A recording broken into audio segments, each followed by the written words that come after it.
South of the old Wurlitzer factory in North Tonawanda, a Walmart's being built.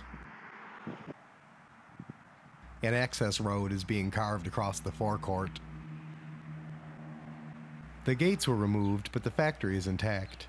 The Wurlitzer maidens are still out front, proffering their baskets. It doesn't take much effort to imagine that they're gazing directly at the site of the new Walmart. Maybe marveling, maybe not.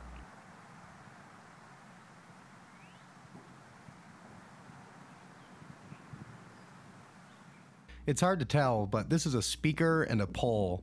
When I visited the site last fall, they were standing in the middle of the field and started playing the Black Eyed Peas, for no one in particular.